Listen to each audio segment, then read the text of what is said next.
어, 우리가 지난 시간에는 번제단을 했어요.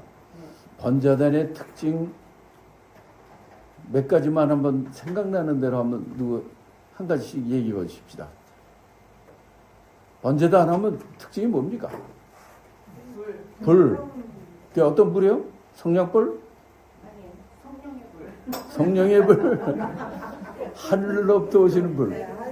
하나님 보내신 불이어야 돼요. 그 다음에 두 번째는 또 뭐 특징이 뭐 있습니까? 피죠. 피. 피는 뭐를 의미합니까? 피가 할 수 있는 역할이 뭡니까? 피. 죄사함이죠. 피 흘림이 없이는 죄사함이 없는 거예요. 그 속죄가 이루어지고 그 피 죄사함을 통해서 우리에게 구원을 주시는 거죠. 예수님의 십자가를 생각하시면 되고, 세 번째 특징 또 뭐가 있습니까? 뿔 컨닝했습니다. 아, 그래요. 네. 뿔은 또 뭐 어떤 의미가 있다고 그랬죠? 그치, 능력, 권능. 그래요. 그 뿔을 잡으면 사람이 사는 그런 것이 있고, 사실 네 번째 특징은 뭐냐면, 이 번제단의 생긴 게 어떤 형태라고 그랬습니까? 정사각형, 정방형이에요. 그 의미는 어떤 의미라고 그랬습니까? 그렇죠. 구원의, 죄사함과 구원의 동등성입니다. 잘생긴 사람, 못생긴 사람, 키 작은 사람은 키 큰 사람이나, 남자나 여자나, 높은 사람이 낮은 사람이 동등해요. 자, 이제 물두멍. 번제단을 지난 다음에, 그 다음에 성소에 들어가기 전에 그 중간에 있는 게 물두멍이에요. 물두멍. 자, 이 물두멍에 대해서 우리가 먼저 이 본문을 함께 다 같이 읽고 시작하겠습니다. 같이 읽겠습니다. 여호와께서 모세에게 일러 가라사대 너는 물두멍을 노수로 만들고 그 받침도 노수로 만들어 씻게 하되 그것을 회막과 단 사이에 두고 그 속에 물을 담으라. 아론과 그 아들들이 그 두멍에서 수족을 찢되 그들이 회막에 들어갈 때에 물로 씻어 죽기를 면할 것이요 단에 가까이 가서 그 직분을 행하여 화제를 여호와 앞에 살을 때에도 그리할지라. 이같이 그들이 그 수족을 씻어 죽기를 면할지니 이는 그와 그 자손이 대대로 영원히 지킬 규례니라. 예, 이게 이제 물두멍에 대한 본문입니다. 자, 여러분 보시는 것 같이 여기가 이제 우리가 문이에요. 문을 이렇게 넓고 이렇게 사람이 많아도 물두멍, 이 회막에 성막에 들어가는 길은 문이 하나고, 그 들어가면 이거 번제단을 얘기했고, 번제단 다음에는 바로 물두멍이 중간에 딱 있는 거예요. 그리고 요 안은 성소예요. 성소는 뭐냐면 하나님의 제사장들이 들어가고 대제사장이 들어가고, 여기서는 하나님 앞에 봉사하고 하나님과 교제하고 봉사하는 장소입니다. 여기는 하나님께 자신의 죄사함을 받고 하나님께 희생을 드리는 것이죠. 그 사이에 이 물두멍이 있는 거예요. 자, 이 물두멍의 이제 그 위치에 대해서 이렇게 보시고, 그 다음에 이제 우리 본문을 읽었으니까 규격, 그 다음에 재료, 그 다음에 위치라든지 기타 이런 것들이 나오고 특징들이 또 있죠. 그 다음에 이제 복음적인 의미, 또 이제 여러 가지 몇 가지가 있습니다. 그거를 이제 하나씩 우리 같이 보겠습니다. 첫째가 물두멍의 규격입니다. 물두멍의 규격은 성막에 있는 모든 기구는 다 규격이 있어요. 근데 물두멍에는 크기나 모양의 언급이 없습니다. 규격이 없다 이 말이에요. 어떻게 생겼는지도 우리가 이제 이 성막에 대해서, 성막의 물두멍에 대해서 이 자료들이 많아요. 근데 물두멍이 제각각이야. 크기도 제각각이고, 생긴 것도 어떤 데는 손과 발을 씻는 데가 같아. 근데 어떤 데는 손과 발, 위는 손 신고 아래는 발 신는 게 이렇게 딴 데 있는 것도 있고요. 이 모양이 다 달라요. 이건 왜 그럴까? 성막 기구 중에 규격이 없는 유일한 기구일 뿐더러 두 번째는 이 물두멍에서는 손발을 찢는 것이란 말이에요. 정결케 하는 거예요. 그러니까 이 하나님께서 우리를 정결케 하는 데에는 규격도 없고 물의 양도 아니 어떤 사람은 그럴 거 아니에요. 물이 없어서 손 못 씻었다고 발 못 씻었다고 이런 소리 할 수 있잖아요. 근데 항상 물을 차고 꽉꽉 채웁니다. 그건 뭐냐면 이 크기도 또 사이즈도 이런 것이 없는 것은 하나님께서의 하나님의 은혜가 하나님의 우리의 성결케 하는 이거에는 제한이 없다는 거예요. 그래서 정결은 제한이 없다 이렇게 보면 되고요. 또 세 번째는 물두멍에 대해서 이제 세 번째는 하나님 앞에 정결은 지속적이다. 이게 무슨 뜻이냐면 우리가 번제단에서는 그 번제단의 피로 우리의 죄를 사는 거 아니에요. 속죄가 이루어지는 것입니다. 근데 그것도 우리를 깨끗게 하는 거거든요. 근데 깨끗해 하는 것이 이 성막에는 두 가지가 있어요. 하나는 번제단이고 하나는 물두멍이에요. 이 번제하는 속죄는 단 한 번의 속죄함으로 우리를 깨끗게 하시는 거예요. 예수님의 십자가의 공로로 한 번에 그거 되는 것처럼. 그런데 이 가서 물두멍 앞에서 손 씻는 거는 이건 안 씻으면 안 되는 거예요. 그러면 죽음을 당해. 조금 전에 씻었는데요. 또 씻어야 돼. 그거 지날 때마다 씻어야 되는 거예요. 그러니까 이거는 이 성결케 되는 죄 깨끗게 되는 이것은 항상 연속성이고 지속성이고 끝이 없는 거예요. 그것은 뭐와 같으냐면 우리가 구원받는 것은 이 십자가에 예수님 십자가로 우리가 구원받는 거 그건 한 번이에요. 그러나 구원받은 후에 우리의 신앙생활이나 이건 어떻게 돼요? 계속되죠. 성화라고 그러죠. sanctification이 이루어지는 것이에요. 그래서 갈 때마다 손발을 씻는 이런 일이 이루어지는 것입니다. 네. 이 물두멍은 그래도 잘 생겼어요. 근데 이건 뭐 자세한 이게 무슨 부속 기구가 어떤 거 있는지 이건 자세한 얘기는 안 나오기 때문에 우리가 말을 하기가 힘들고 이거에 대해 구체적인 언급이 없었는데 이거 정도면 사이즈 큰 거거든요. 그리고 이것만 물만 전문적으로 나르는 제사장들이 있어요. 또 전문적으로 뗄나무 하는 사람, 전문적으로 이것만 나팔 부는 사람, 전문적으로 저희 재물을 잡는 사람, 뭐 다 있어요.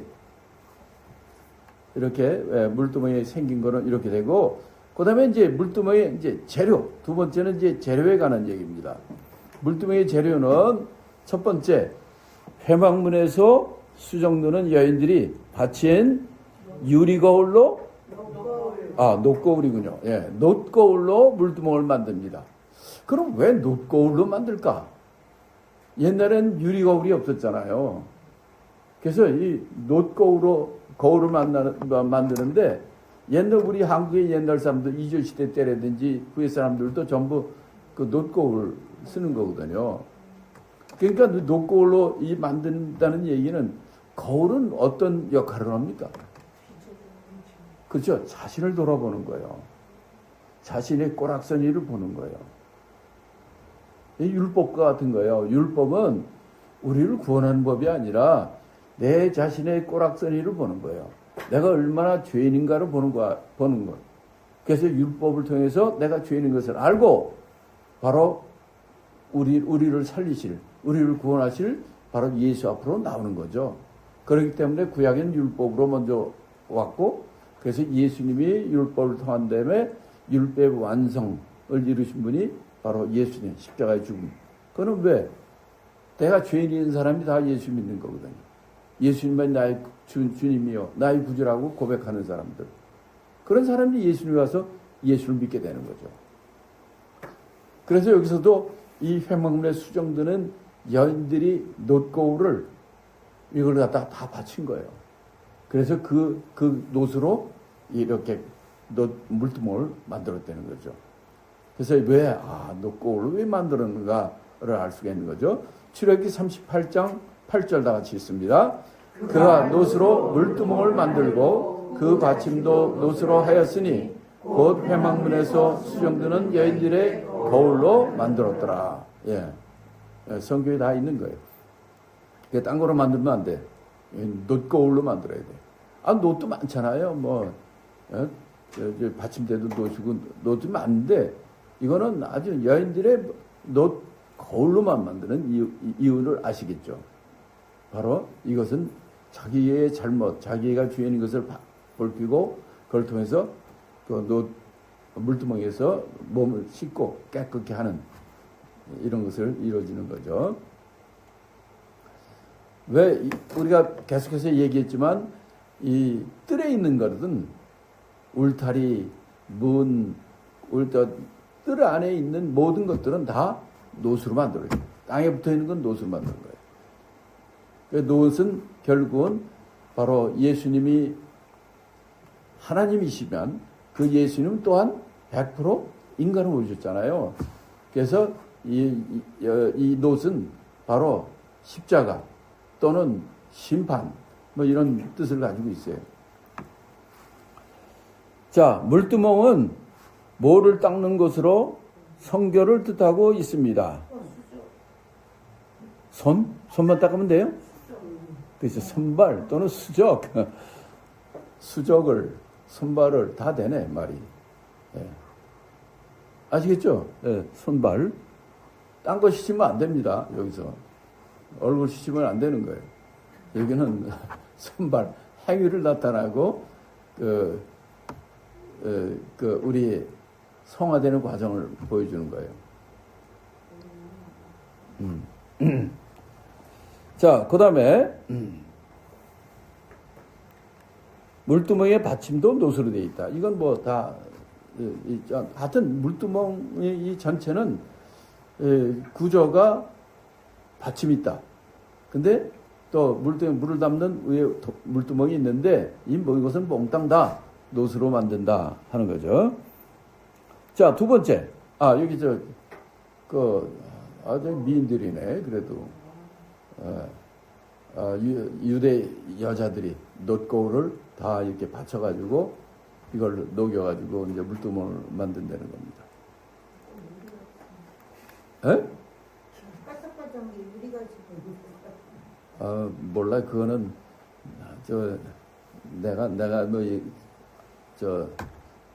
찾아가지고 찍은 거기 때문에 또 나도 자세히 모릅니다. 근데 놋거울이니까 놋거울이 맞습니다. 두 번째, 물두멍에 담긴 내용으로는 물론이죠. 물두멍이니까 물이 있습니다.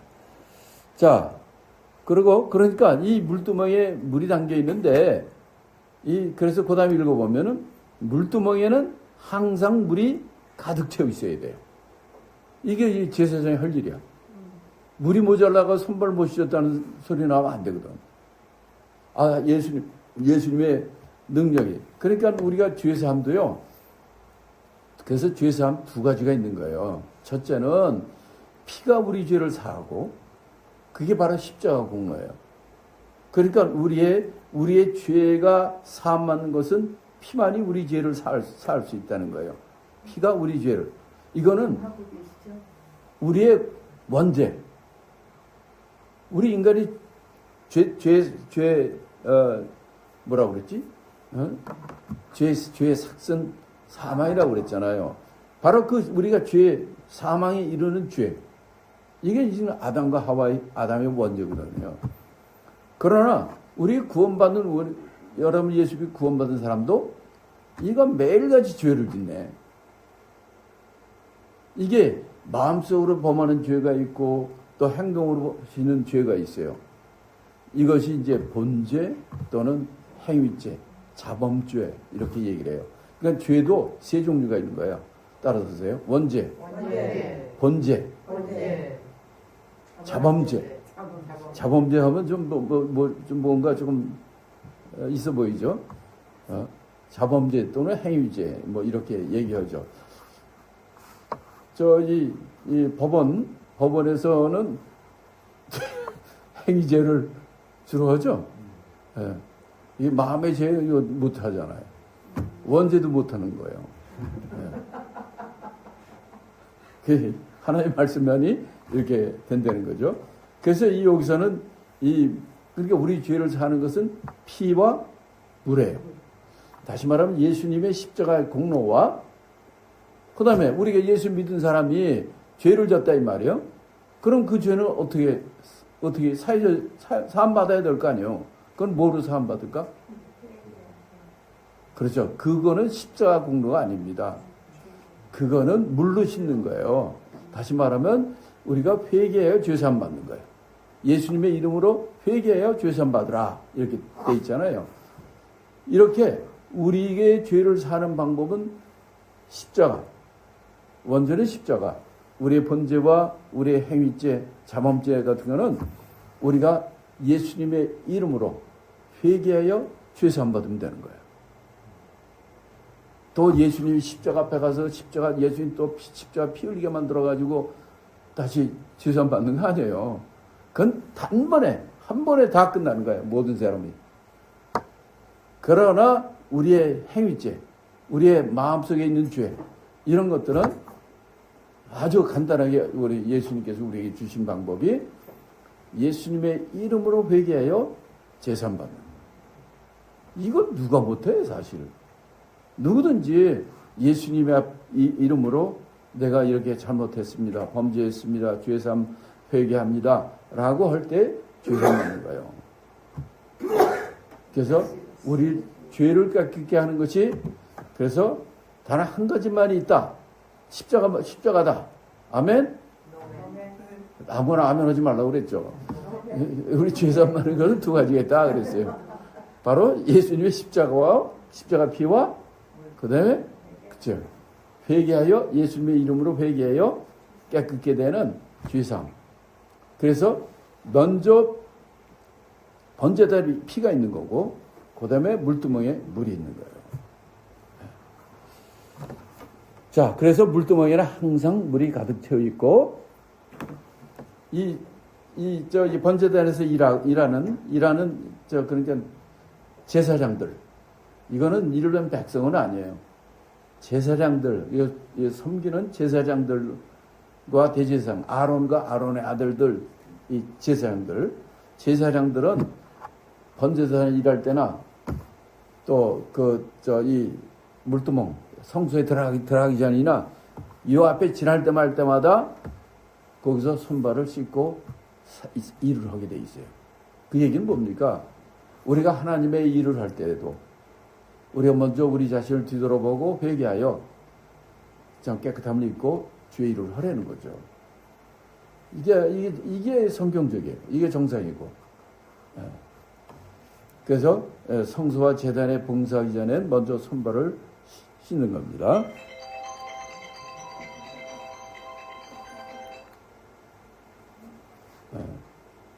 자, 그 다음에 이제, 여기까지 했고, 물두멍에, 이게 지금 우리가 성막을 공부하는데 매 부분마다 이렇게 지난번엔 번제단, 이번엔 물두멍, 다음번엔 성소 이렇게 나가는데 이 하루치 요게 이 PPT로 하면은 이게 이메일로 올라가려면 이게 예를 들어서 25메가바이트 이상 되면 이게 안 돼요. 그 이내로 만들어야 돼. 왜냐하면 이 사진들이 많이 잡아먹어서 그래요. 그래서 많이 뺐어요 지금. 여기 지금 여기 나오는 이것들 여기 하나도 안 나오죠. 요것들은 이제 용량이 메모리가 많이 먹어요. 그래서 그걸 다 빼버리고 적게 이거 했어요. 다음부터는 내가 이거를 그냥 사진을 놓으면 메모리 많이 먹기 때문에 요거를 이제 JPEG이라든지 포맷을 바꾸면은 이게 용량이 팍 죽어요. 그렇게 해서 하려고 그럽니다. 근데 제가 또 내일 가고 또 하니까 바빠가지고 타입도 다 쳐야 되고 뭐 또 내일 새벽까지도 하려니까 새벽까지도 간신히 만들어 왔는데 준비하는 시간이 모자라. 그러니까 내일 좀 엉성하게 하더라도 좀 이해를 해 주시기 바랍니다. 하여튼 나는 초지일관 모든 것은 다 자료화하는 만드는 방법이고 만들어가고 파워포인트를 다 만들어요. 그래서 혹시 우리 영감님께서 또 한국에서 좀 여기서 좀 주위에 좀 가르치고 좀 그러려면은 파워포인트를 다 보내드릴 수도 있어요. 더 좋게 다 만들 수도 있고. 나는 기초로 만들거든요. 장난 별로 안 해요. 나는 그런 거 안 하고 그냥 그대로 그냥 해요. 그거만이라도 바빠 죽겠는데 이제 장난하려면 다 시간이고 복잡해. 아니 난 그런 거 싫어. 그래서 아주 그냥 원시적인 방법으로 프리미티브한 방법으로 그냥 그렇게 하는 거니까 이해하시기 바랍니다. 세 번째는 물두멍의 특징입니다. 물두멍의 특징은 첫째, 물두멍에 크기가 없다. 자, 그럼 이게 무슨 뜻인가? 왜 물두멍에 크기가 없는가? 자, 성도들의 죄를 씻어주시는 주님의 은혜가 무한하다. 그렇지? 얼마든지 오래니까 누구나 오래는 거야. 다 하는데 물이 없어서 이런 게 없어요. 그러니까 물두멍의 크기는 제한이 없어. 두 번째는 하나님의 일을 하기 전 우리 안에 있는 죄를 물과 성령으로 씻어 깨끗하게 해야 된다. 여기는 지금 사실은 불과 번제단에서는 불로 피로 그다음에 이제 물인데 이거를 우리가 더 의역해서 한다면은 물로 세례받고 성령으로 세례받지 않습니까? 그래서 물과 성령으로 깨끗해져야 한다고 이렇게 했습니다. 자, 세 번째, 베드로전서 1장 16절 다 같이 읽습니다. 기록되었을 때 내가 거룩하니 너희도 거룩할지어다 하셨느니라. 예. 자, 이 일은 다 바로 우리의 아버지 되시는 하나님이 거룩하니 우리도 거룩해야 됩니다. 그래서 이 하나님 전에 근데 이 이교도들이라든지 우상 섬기는 사람들이라든지 이런 거 보면 특히 우리가 사도행전에 보면 딴 이종교회들이라든지 아니면 구약에서도 그 가나안 땅이 많은 족속들이 제사를 드리거든요. 그것도 걔네들도 피로 드려요. 그 제물의 종류가 다르고 또 그들은 그게 아주 성적으로 난잡하고 그런 거랍니다. 왜? 이 가짜는 거룩하지 않기 때문에. 그러니까 우리가 하나님의 사람과 그 하나님의 종들은 이게 제일 먼저입니다. 이거부터 잘 돼야지. 그렇지 않으면 이게 아니 그 몸부터 저 꼭대기부터 물이 나쁜데 아래 물을 뭐 좋을 리가 있습니까? 근데 중국에는 그런 거 많아요. 위에서는 응가하고 거기서 뭐 발 씻고 그랬는데 저 아래 좀 내려가면 거기서 금을 떠다가서 물 마시고 목욕하고 다 그래요. 야, 그러면서도 그러고 살아. 참나 진짜 어이가 없더라고요. 자, 두 번째, 물두멍에는 항상 물이 가득합니다. 첫째는 물두멍에 크기가 없다. 두 번째는 물두멍에는 항상 물이 가득해야 됩니다. 물이 가득하다는 얘기는 뭐라고 그랬어요? 예수 그리스도 하나님의 은혜와 진리가 충만하다는 거죠. 물이 없어서 못 씻는 사람 없어요. 자, 에베소 5장 26절 다 같이 읽습니다. 이는 곧 물로 씻어 말씀으로 깨끗하게 하사 거룩하게 하시고, 물로 씻어 말씀으로 깨끗해. 그러니까 우리가 깨끗해진 방법도 피가 우리 죄를 깨끗게 하잖아요. 그 다음에 물, 말씀으로 깨끗게 하는 거예요. 그러니까 피와 물. 그러니까 바로 이 물은 또 말씀을 의미하기도 하기 때문에 여기서는 물로 씻어 말씀을 깨끗게 한다 이렇게 얘기하는 거예요. 요한복음 15장 3절 너희는 내가 일러준 말로 이미 깨끗하여졌으니 예수님의 말씀으로 깨끗하게 된 거예요. 말씀, 물, 말씀으로 깨끗해졌다는 거예요. 이 얘기를 얘기한 것은 뭐냐면 시편 119편 9절에도 다 같이 무엇으로 그의 행실을 깨끗하게 하리이까 주의 말씀만 지킬 따름이니이다. 그죠? 깨끗하는 것은 바로 피와 말씀, 피와 물입니다. 요한복음 17장 17절 그들을 진리로 거룩하게 하옵소서 아버지의 말씀은 진리입니다. 그렇죠. 거룩하다는 건 깨끗게 하는 거거든요. 우리는 진리로 거룩하게 되는 거예요. 그 진리는 바로 아버지의 말씀이고 바로 예수님이 진리예요. 성령님이 진리예요. 그래서 진리가 우리를 거룩하게 한다 하는 것이죠. 자, 언제 물두멍이 3번이 답장이 있을 겁니다. 언제 물두멍에서 씻나? 라고 돼 있어요. 출애굽기 30장 20절 나같이.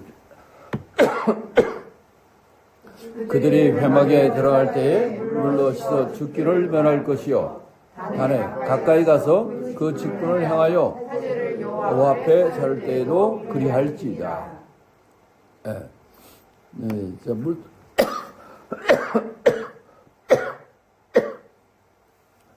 왜 이렇게 변한 건 지정을 한다?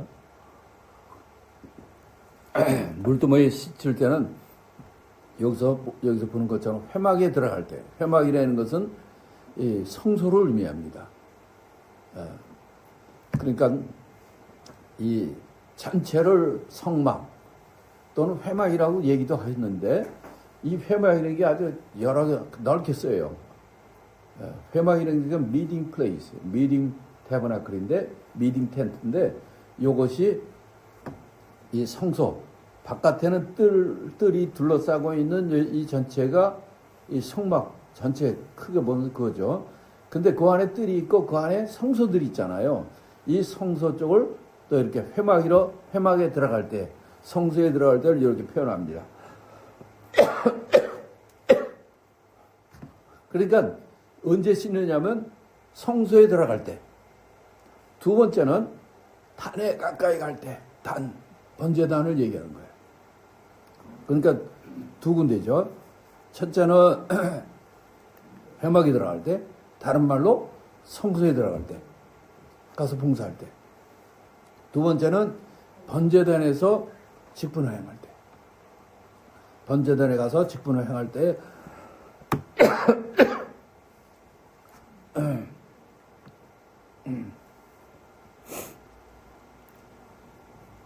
세 번째는요, 몇 번을 씻어야 하는지 얼마 동안 씻어야 되는지는 없어요. 그래서 이걸 몇 번을 씻어야 되느냐, 딱 3번만 씻으면 된다는 사람도 있어요. 아니고 바닥이 모래이므로 3번 씻어야 된다? 아멘? 아니죠. 그럼 몇 번 씻어야 돼요? 10번? 여러 번.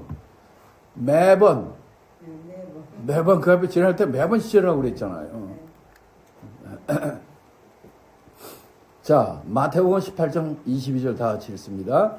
예수께서 가라사대 내게 이르노니 7번뿐 아니라 70번씩이라도 하겠지. 그것처럼 우리는 정말 우리 회개하는 거는 회개를 통해서 우리가 깨끗해지는 거거든요. 그래서 이 회개는 매번 그때 그걸 하라는 거죠. 또 요한일서 1장 8절. 잠깐 이걸 여기서 잠깐 스톱했다가 요한일서 1장 8절. 우리가 죄없다 하면 스스로 속이고 또 진리가 그러니까 매번 씻어야 돼. 그때그때 씻어야 되는 거예요. 난 죄 없어. 이런 사람은 이건 진짜 문제죠. 또 요한복음 13장 10절 예수께서 가라사대 때 이미 목욕한 자는 발밖에 씻을 필요가 없느니라. 온몸이 깨끗하니라. 너희가 깨끗하나 다는 아니라. 자, 이미 목욕한 자는 발밖에 씻을 필요가 없다. 이 말씀을 어디서 했냐면 예수님이 세족식할 때 베드로가 애한테 한 얘기예요. 예. 그때 한 얘기가 야, 이미 목욕한 자는 발만 씻지. 하려면 내 몸도 씻게 해주세요. 막 이런 소리 했잖아요.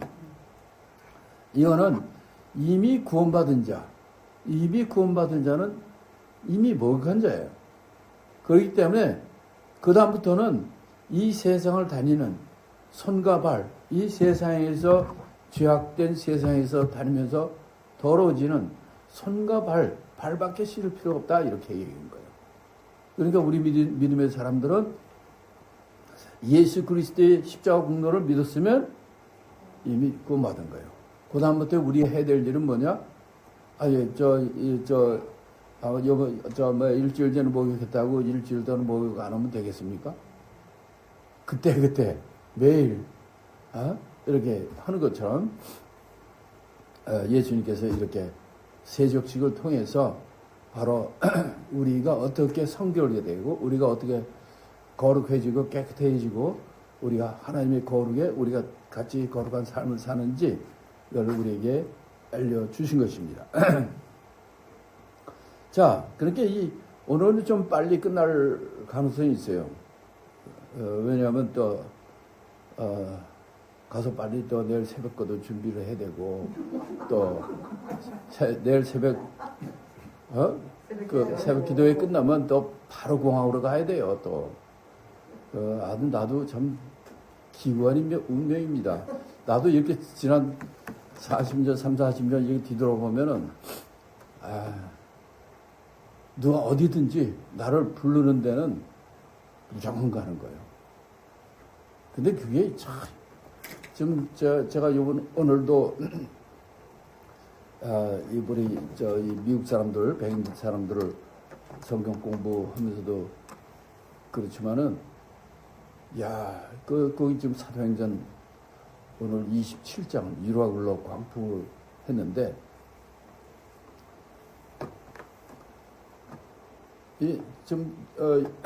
거기서도 사도 바울을 보세요. 정말 모진 고난과 아픔과 죽음과 돌맞음과 태장 그런 어진 고통이 있는 고통과 핍박이 있고 그런데도 끝까지 결국 마지막에 그렇게 목을 잘려 죽임을 당했지만은 죽을 때까지 최선을 하는 거예요. 그런 것처럼 우리 믿음의 사람은 정말 그날 우리가 이 세상을 떠나는 그날까지 정말 우리에게 주신 사명을 다하는 그런 자가 되어야 될 줄로 믿습니다. 네. 저도 그런 각오로 가요. 제일 좋은 거는 사역, 선교 사역 현장에서 죽으면 진짜 좋을 것 같은데 그럼 진짜 순교인데 그냥 병원 침대에서 10년 동안 누워있다가 등에 욕창나고 대소변 받아주고 그러면서 살고 싶지는 않거든요. 그런 사람 한 명도 없을 거예요. 그래서 제일 좋은 방법은 현장에서 선교하다가 순교를 해야 제일 좋은데 이게 인생이 마음대로 됩니까? 그러나 기도는 해야 됩니다.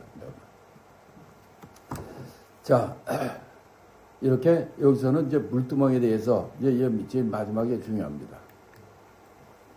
5번도 있네. 5번도, 이 5번을 내가 어저께 하면서 이거 하다가 만들었구나. 5번을 그러면 요번에 4번까지만 있을 거예요. 그죠? 네, 5번이 없어요. 번제단의 위치는 번제단과, 물두멍의 위치지. 잘못 썼습니다. 물두멍의 위치는 이렇게 쓰셔야 돼요. 물두멍의 위치는 번제단과 어디 들어가 있어요? 없으니까 쓰라고. 5번 해가지고 쓰라 이 말이에요. 예? 4번 안 했는데. 4번 했어요. 매번 씻으라고. 네, 거기까지. 세 번만 칠 거예요? 아니면 매번 씻어야 돼? 네 번. 네 번? 네 번. 네 번이 아니라 매번 선발을 지나갈 때마다 씻어야 돼. 아니면 죽어요. 네. 4번 밑에 5번에다가 5번 써놓고 위치는 이렇게 쓰라고. 번제단의 위치가 아니라 물두멍. 물두멍의 위치는 번제단과 성소 사이다. 그렇게 논다는 거. 자, 출애굽기 40장 30절. 이것도 옆에 스페이스가 있으면 쓰세요. 자, 출애굽기 40장 30절 다 같이 읽습니다. 그가 또 물두멍을 회막과 단 사이에 두고 거기 씻을 물을 담고, 물두멍은 회막과 성소와 번제단 사이, 성소와 번제단 사이에 물두멍을 둔다는 거예요. 그래서 거기에 있는 거예요, 위치가. 그러니까 원죄, 바로 번제단, 예수님 십자가 공로, 십자가 구원 이후에 우리가 더 정결케 되는 방법은 하는 것은 바로 물두멍에서 그 물로 씻는 거거든요. 불로 피로 씻고 그다음에 물로 씻는 거예요. 질문 하나 해도 될까요? 예, 하세요. 근데 손하고 발하고 있는데 그 한 곳에서 다 씻어요? 그건 좀 아닌 것 같아요. 그래서 그거 좋은 질문 하셨네. 손 씻는데 발 씻고 막 이러면 곤란하잖아요. 다음 사람 어쩌라고? 그렇지. 그래서 거기 보면 이 물그릇이 있어요. 물그릇이 있는 데도 있고, 떠서 씻는 거지. 그 다음에, 그 다음에 그 주위에 버리는 거죠. 더운 지방이니까. 바닥이 모래잖아. 모래바닥에. 그렇게 돼 있어요. 그런 건 뭐, 자세한, 그런 거 크게 중요하지 않은 거는 그냥, 넘어가. 그런 의미로 이걸 자세히 이걸 안 적은 것 같아. 자, 그래서 이 번제단 다음에 물두멍 성소로 되어 있는 이유는 위치의 의미는 자, 번제단에서 그 피로 제사함 받잖아요. 깨끗함 받고 그 다음에는 이 물두멍에서 우리가 계속 걷기 때문에 살기 때문에 여기서 이 정결함을 물로 씻는 거예요. 그 의미란 말이에요. 그러니까 우리의 원죄는 바로 번제단에서 해결이 되고 그 다음에 믿는 사람이 이 땅에 생활하는 것은 이 땅에서 손과 발을 통해서 이 세상을 계속 하기 때문에 그거를 손과 발을 씻는 정결, 깨끗함을 필요함을 의미하고 그래야 이 바로 성소, 회막에는 무슨 곳이냐면 하나님을 만나는 곳입니다. 하나님을 섬기는 곳이에요. 그 안에 보면 이제 예를 들어서 떡상, 금떡상이 있어요. 금으로 된 상이 있는데 거기에 진설병, 무교병을 12개 갖다 놓고 떡을 떼는 거예요. 떡을 거기다 놓고 하는 건 그런 행사를, 그런 일을 하고 또 반대편은 7촛대, 메나노, 7금촛대가 있어요. 거기서 불을 켜고 그걸 관리한단 말이에요. 그런 거기는 하나님을 제사장들이 섬기는 장소예요. 그러니까 성소는 하나님을 만나고 하나님을 섬기는 것이고 번제단은 죄인이 죄산 받는 거예요. 죄인이 의인이 되는 거야. 그러면 물두멍은 뭐냐? 바로 구원받은 우리 성도들이 이 세상을 살아갈 때 물두멍에서 매번 지나갈 때마다 깨끗해하는 정결, 이 성화라고 그러죠. 그러면 그 물두멍은 제사장만 쓰는 거예요? 그렇죠. 아니면 성도들도 제사장들, 이 섬기는 자들이 번제단에 섬기고 성소에서 섬기는 이런 제사장들 할 때 얘기하는 겁니다. 이 당시에는 자, 번제단은 죄사함이고 성소는 하나님의 임재. 그렇기 때문에 그 가운데 이 물두멍이 있고 이 물두멍을 통해서는 바로 죄사함 받고 하나님의 임재 하나님과 교제하고 만나고 섬기는 그 중간지대 우리 성도들은 이렇게 해야 되는 거죠. 자, 네 번째는 이제 물두멍의 복음적인 의미. 여기 보면 많이 썼는데 여러분이 따라서 읽으시면 됩니다. 시작. 번제단은 죄인이 죄사함 받는 장소입니다. 또 두 번째, 물두멍은 그거는 성도의 죄사함을 받는 거예요. 그렇지. 물두멍은 불신자가 하는 게 아니라 구원받은 성도들이 죄사함 받는 거예요. 깨끗함을 받는 것이에요. 또 번제단은 다 같이 있습니다. 번제단은 그리스도의 오열이 필요한 것이에요. 십자가. 근데 물두멍은 능력의 말씀이 필요한 거예요. 물이 말씀이거든. 물이 우리를 거룩하게 하는 거예요. 말씀이 우리를 거룩하게 하는 거예요. 진리가 우리를 거룩하게 하는 거예요.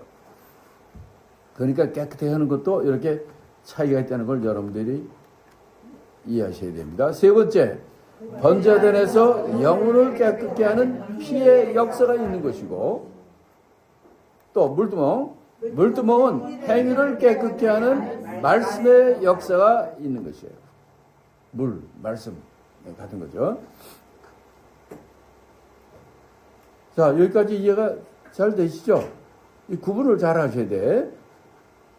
우리를 깨끗게 하는 건 두 가지 있다고 그랬죠. 피와 물. 네, 피와 물이에요. 그래서 번제단에서 예수님 십자가 피 공로.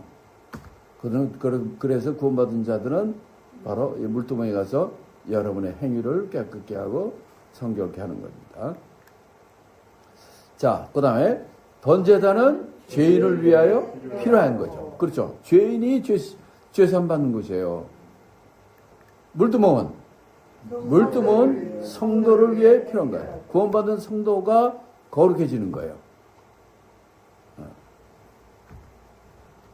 죄인을 번제단은 죄인 피하고 물두멍은 성도들, 믿음의 성도들, 믿는 자, 신자들을 위해 필요한 거죠. 또 딴 말로 번제단은 죄인이 의인이 되는 것이고, 피로 예수님의 피로 믿는 자는 이제 구원받은 자, 의인이 되는 거죠. 물두멍은 신앙이 성장하는 것이에요. 성화 잘하는 거예요. 이게 두 개 다 필요해요. 여러분들은 다 제사장이잖아요. 하나님의 제사장이기 때문에 우리가 이 단계에 가야 됩니다. 자, 다 같이 읽습니다. 번제단은 예수 그리스도의 십자가를 나타내며 구원의 시발점이에요. 바로 예수의 십자가가 그게 우리가 구원받는 자의 시발점이에요. 그 예수님을 믿고 예수님의 십자가 공로를 믿는 것으로 바로 이제 구원이 시작되고 그 시발점이에요. 그게 끝이 아니라 어떤 사람 안 믿는 사람 이런 사람 예수 믿어. 예수 믿으면 구원받으니까 난 예수 믿고 구원받았어 라고 하는 사람들 많잖아요. 교회 안 다니고 교회 안 다녀도 뭐 신앙생활 잘 안 해도 예수 믿고 구원받으면 끝이지 뭐 이렇게 하는 사람들이 많이 있어요. 아니에요. 그건 시작이야. 시작. 저기 지성소까지 들어가야 돼요. 저 울타리 밖에 있던 사람이 문 통과해가지고 번제단에서 드리고 물두멍 지나가지고 성소 들어가고 지성소까지 가야 된다니까. 자, 시작. 물두멍은 번제단을 통해 믿음 가진 자가 성화의 단계, 성숙한 신앙의 발전이 필요한 것이다. 기가 막히지 않습니까? 이게 이제 우리 신앙생활 이 세상 다 불신자입니다. 아니 지가 목사의 아들 태어나고 아주 세계적인 부흥사 아들도 태어나도 지가 안 믿으면 다 지옥 가요. 그가 예수를 믿든지 안 믿든지 그거에 따라 결정이 되는 거지 그거 아닙니다. 그러니까 애당초 이 땅에 태어난 모든 자는 다 불신자예요. 그 어느 시점에 그 목사 아들이다, 깡패 아들이나 누구 상관없어요. 그가 바로 지가 예수님을 자기의 구제로 영접하고 이럴 때부터 이제 그게 이제 신앙이 시작되는 거죠. 그러니까 이 세상은 다 불신자라고 생각해야 돼요.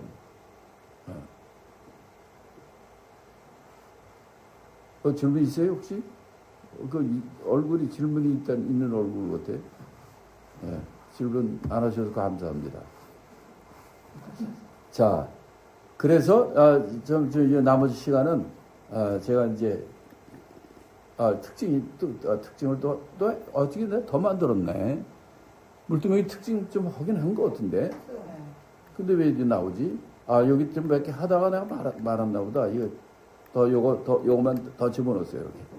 자, 크기는 언급이 없다. 위치는 번제단과 성소 사이.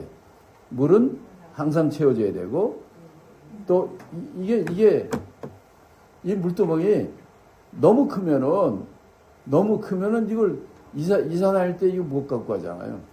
그러니까, 이동 가능하긴 해야 돼요.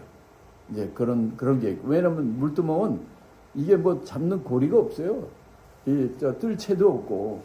그러니까, 그래서 그런 얘기를 하는 거고. 또, 물두멍은 제사장만 사용하는 거예요. 또, 6번째는 매번 지날 때마다 손발을 씻어야 되는 거.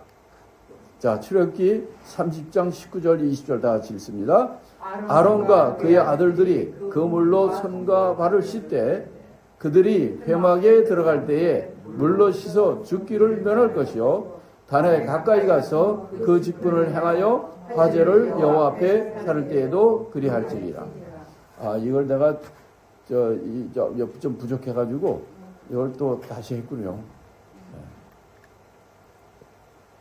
어디 봅시다. 이 뒤에 건 안 했네. 시간이 없어서 못했네. 여름 교재는 이제 여기 맨 밑에 남아있는 거.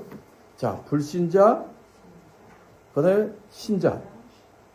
원래는 이 세상은 믿는 자와 불신자 이 두 종류예요.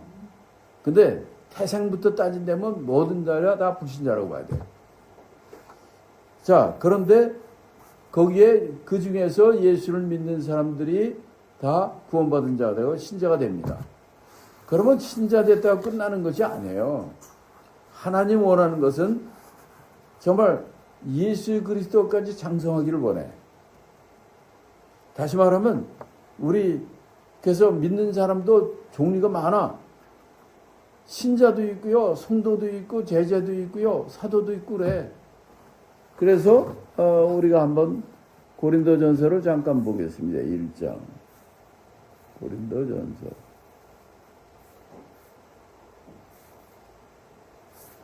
자, 1절, 2절 다 같이 읽습니다. 고린도전서 1장 1절, 2절 시작. 하나님의 뜻을 따라 그리스도 예수의 사도로 부르심을 바울과 및 형제 소스데네는 고린도에 있는 하나님의 교회 곧 그리스도 예수 안에서 거룩하여지고 성도라 부르심을 입은 자들과 또 각처에서 우리의 주 저희와 우리의 주 되신 예수 그리스도의 이름을 부르는 모든 자들에게 은혜와 평강이 있기를 원한다. 이렇게 나왔잖아요. 1절, 2절에 보면은 몇 종류 사람이 나와요. 첫째 1절에 보면 예수 그리스도의 사도라고 부르시면 사도가 있어요. 그 다음에 두 번째는 2절에 보면 예수 그리스도 안에서 거룩하여지고 성도로 부르심을 입은 자들이 있어요. 그 다음에 그 뒤에 보면 각처에서 우리 주 대신 예수 그리스도의 이름을 부르는 모든 자, 믿는 자. 그러니까 일반 신자가 있고요. 믿는 자가 있고 성도가 있고 그 다음에 사도가 있는 거예요. 근데 여기엔 제자가 없네. 그치? 예수님의 제자. 그러니까 또 예수님의 지상명령이 모든 족속으로 제자를 삼으라고 그랬잖아요. 이 제자는 이상하게도 사복음과 사도행전까지만 나옵니다. 제자라는 단어는. 그런데 또 로마서부터는 제자가 없어요. 단지 고린도전서 15장에 보면은 500명의 이나 되는 제자들이 예수님이 승천할 때 뭐 예수님 부활한 후 예수를 만났다 이런 내용으로 제자라는 단어가 딱 한 번 나와. 그 다음에부터는 계시록까지 제자라는 단어가 안 나와요. 그거 희한하죠. 그러니까 이 사복음에서 말하는 제자와 사도행전에서 말하는 제자는 달라요. 사복음에서 말하는 제자는 12제자. 예수님의 사도, 제자. 그걸 갖다가 그때는 사도라고 부르진 않아요. 왜냐하면 사도, 제자란 뜻과 사도란 뜻은 달라. 사도라는 뜻은 뭐냐면 보냄을 받은 자라는 뜻이에요. 아포스톨로스. 보냄을 받은 자라는 뜻이에요. 그래서 이 사복음에서는 12사도가 아니라 12제자입니다. 제자. 그래서 항상 그 제자 나오는데 이거는 12제자를 얘기하고 그런데 예수님의 부활과 승천 이후로는 거기도 제자도 나오고 사도도 나와. 근데 12제자가 12사도로 불러요. 다 사도 불러. 근데 그러면서 동시에 또 제자들이 나와. 제자가 뭐 더해졌더라, 많아졌더라, 뭐 이런 거 많이 나오잖아요. 그러니까 그것만 봐도, 이때 예수님이 이 세상을 떠난 후에, 하늘 승천하신 후에는 예수님께서 이들을 이 세상에 보낸 거 아니에요. 12제자가 12사도로 보냈단 말이에요. 그래서 그들이 사도로 부름을 받는 거야. 왜? 사도는 보냄을 받는 자니까. 예수님이 천국 하늘 올라가면서 보낸 거거든. 그래서 그 이후로 사도들이라고 계속 나오는 거예요. 그럼 제자들은 뭔가? 이 사도들에 의해서 훈련을 받은 사람. 이게 제자예요. 그래서 그때까지 제자가 나오는데 로마서부터 계시록까지는 제자가 또 안 나오는 거예요. 그 대신 어떤 단어가 나오냐면 성도. 제자 대신에 성도로 써요. 계속. 그런가 하면은 그러면 새로 믿은 자, 성도가 안 된 자, 믿긴 믿는데 그런 새신자와 같은 거죠. 이런 사람들을 어떻게 불렀느냐? 그 이름을 부르는 자. 이렇게 이제 다 이 교회에서도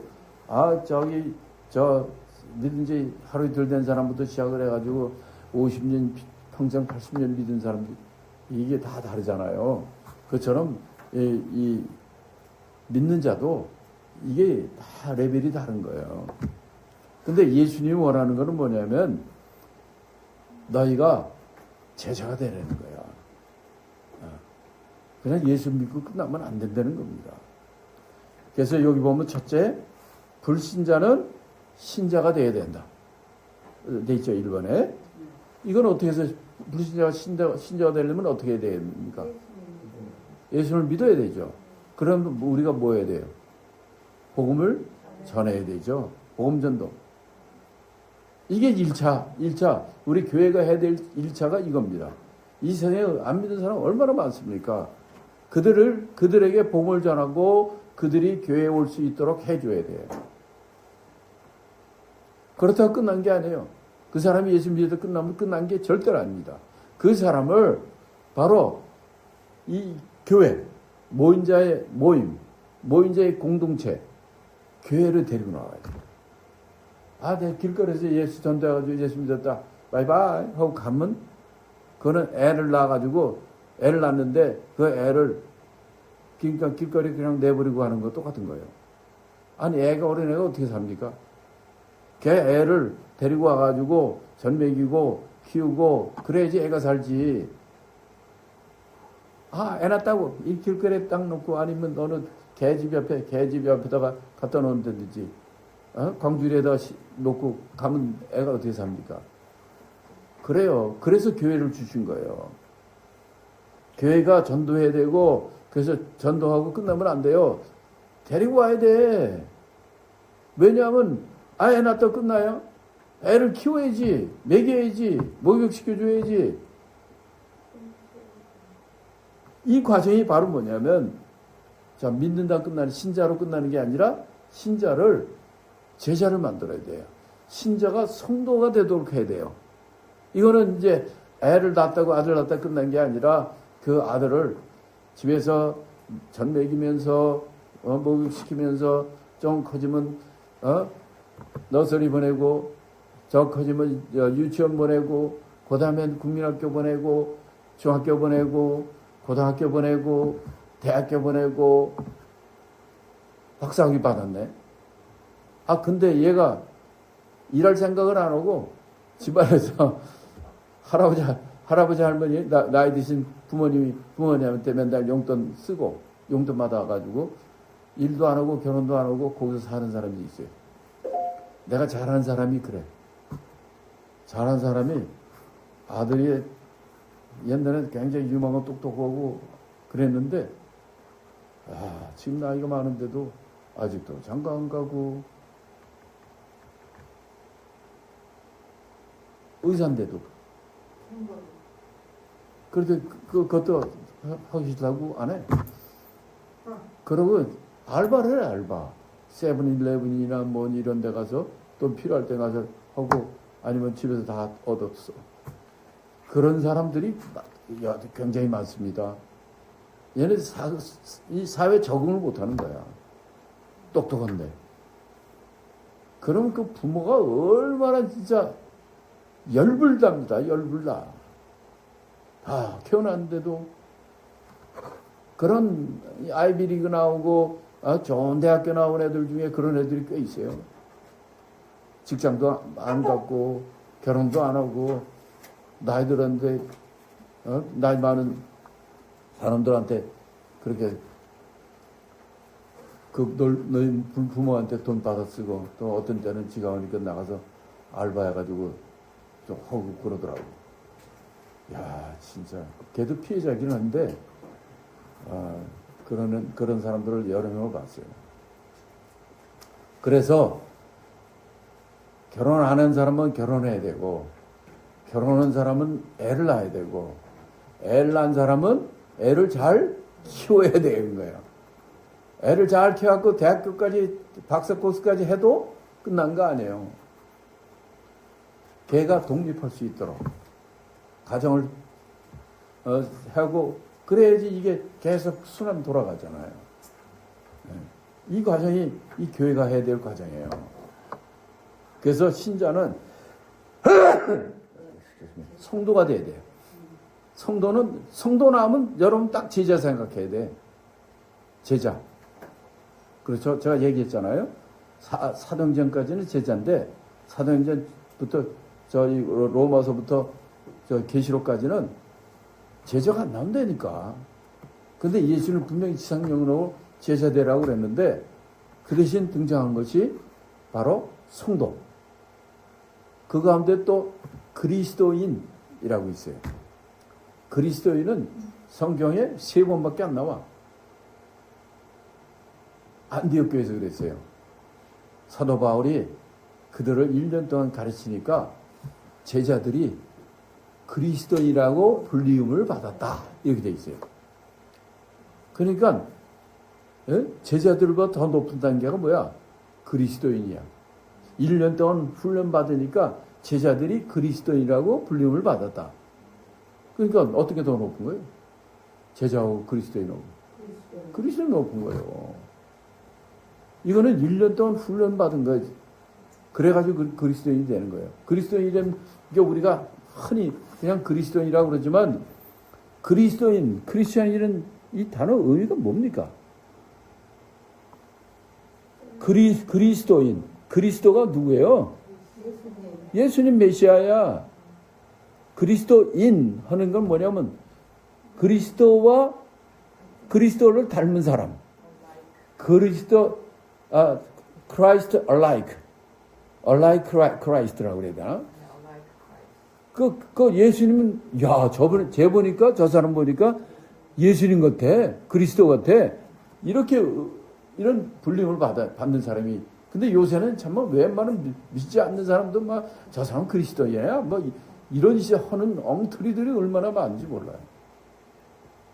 자, 그래서 이 마지막에는 자, 불신자는 신자가 돼야 되고 이거는 복음 전도를 통해서 두 번째 신자는 성도 제자가 돼야 된다. 또 그리스도인이 돼야 된다.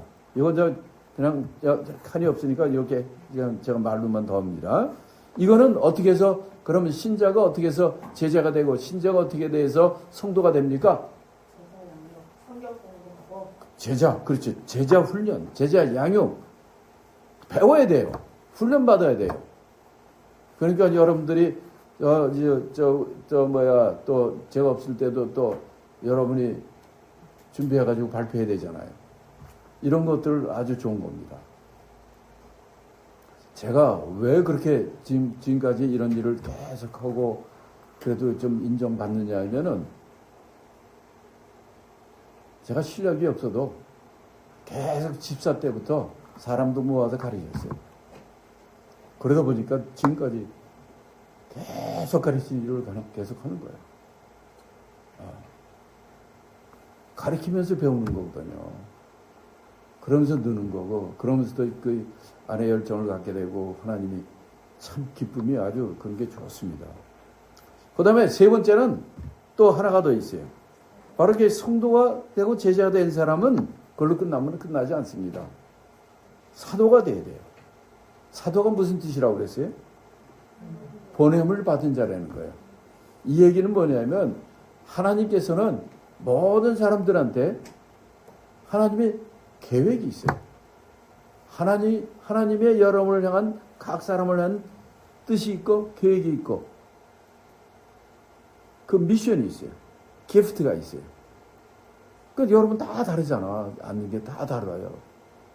어떤 사람은 머리가 팽팽 돌아간 사람이 있고 어떤 사람은 잘생긴 사람이 있고 어떤 사람은 음악을 잘하는 사람 어떤 사람 모든 사람이 다 하나님께서 그 이제 차이는 있지만 다 다르게 만들었어요. 그 하나님께서는 여러분들을 사랑하고 여러분을 통한 하나님의 꿈이 있고 뜻이 있단 말이에요. 그거를 하나님 앞에 쓰임받게 하기를 원하는 겁니다. 그래서 이 제 제자 훈련에도 항상 이 은사 테스트가 있어요. 그래서 지금 내가 정말 은사 테스트 안 해도 저 아는 사람은 다 이게 내가 이런 은사가 있구나 이런 걸 알게 되기도 하고요. 그래서 꼭 뭐 신학교 나오고 목사 돼야 꼭 하는 게 아니라요. 저는 목사 되기 전부터 했어요. 전부터 가르치는 거야. 보놓고 가르치는 거예요. 전부터 그렇게 하다 보니까 이렇게 하나님께서 이어가시고 이렇게 하게 되더라고요. 그러니까 여기서도 마찬가지로 제자가 사도가 되어야 되는데 이건 하나님이 원하시는 겁니다. 사도가 되는데 사도라는 게 꼭 어디 가야 사도가 된다는 게 아니라 여러분들이 각자에서 자기가 하나님께서 나에게 주신 은사와 능력과 가지고 있는 재질을 가지고 하나님께 영광 돌리고 하나님 앞에 쓰임받는 거. 이게 사도란 말이에요. 여러분들 다 보냄을 받은 하나님이 주시는 은사대로 하나님이 주신 그 능력대로 여러분들이 그런 일을 해야 되는 거예요. 교회에서도 그런 일을 해야 되고 교회가 뭐 목사가 뭐 대장입니까? 각각 맡은 직책이 다른 거예요. 그러니까 여러분들이 그런 일을 자기가 뭔가 알고 그걸 찾아서 해야 되는 거예요. 그러면 새로운 사도가 되는 거예요. 바울이 뭐 처음부터 사도였어요? 베드로가 처음부터 사도였어요? 아니에요. 또 어떤 큰 일을 해야 그 사람은 사도고 조그만 일을 하면 사도 아닙니까? 아니에요. 그런 거 아니에요. 그래서 이걸 통해서는 정말 이 세상의 모든 사람이 믿지 않은 사람이 나중에 사도까지 가는 이런 여정, 이 여정에서 예수님의 십자가의 공로, 그 다음에는 바로 물두멍을 통해서 여러분이 거룩해지고 깨끗해지고 단련되고 훈련받는 이것을 통해서 이렇게 성장해 나가라는 거예요. 어디까지? 사도까지. 보냄을 받은 자. 여러분 다 보냄 받은 자거든요. 그런 여러분이 되기를 예수 그리스도의 이름으로 축원합니다. 기도하겠습니다. 하나님